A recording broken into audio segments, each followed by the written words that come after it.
all know we are in a presidential election year, and if you don't know, wow.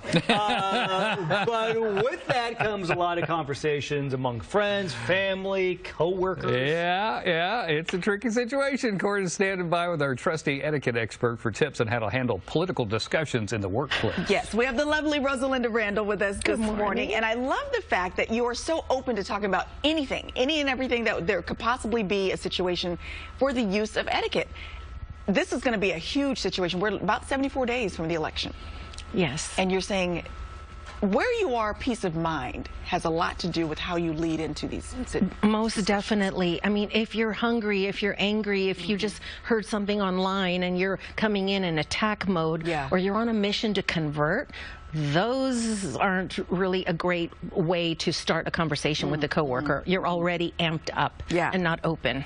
What about the relationship that you have with individuals? 'Cause I feel like you can have a conversation with someone depending on the relationship that's already been established. Yes, if you're new, you know, don't try that at work. But if you have a relationship and you've spoken about different things that have some, some sensitive topics in the past, and you both know how to read each other's social cues, maybe that's okay if they're open to it. Yeah, if you know that coworker. Now, you said keep your distance is one of the tips that you suggest. Do you mean physically or? Yes, not avoid like, oh, I'm not going to sit next to you. But more when you are going to approach someone, keep some space between you. And also the aggressiveness. How do you approach? Do you corner them in a room? You know, are you going to start pointing and touching? Those are all things that you can end up in, in trouble, and they can feel threatened by that. And you say timing has a lot to do with how well the conversation is going to go. Also, you don't want to, again, corner someone or see that they're leaving to go get their kids at daycare, or they're just ready to take a big bite out of their sandwich. That is probably not the best time to approach a conversation like that. Okay. You mentioned something about personal policy examples. Explain that. Yes. For me, I would say I don't discuss politics in the workplace. That's the most simple way to get out of a conversation, whether you want to or not, whether you're friends or not. Also, there's that agree to disagree. I prefer accept. Once I accept that you think this way and I think this way, we no longer need to discuss it, and we can move on and talk about what's for lunch. I love that. Now, here's the big one. Social media and being civil on social media, because you work with these folks, you're going to see these folks all the time. Maybe this is with family members.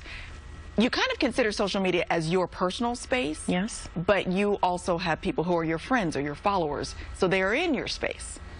Most definitely. Even if you use like, Cupcake Lover or something, and no one, an anonymous name, people can still track you down. And also, what is your company's policy?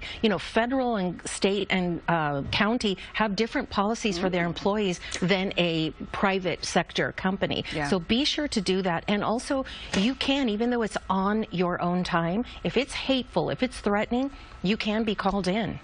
And then finally, I'd really like to add like the drop and walk. That's one of my pet peeves. That's why I need to add this, where people come up to you and they just spew all their information and they walk away, and not giving you time to even absorb it or clarify or, have a conversation with it.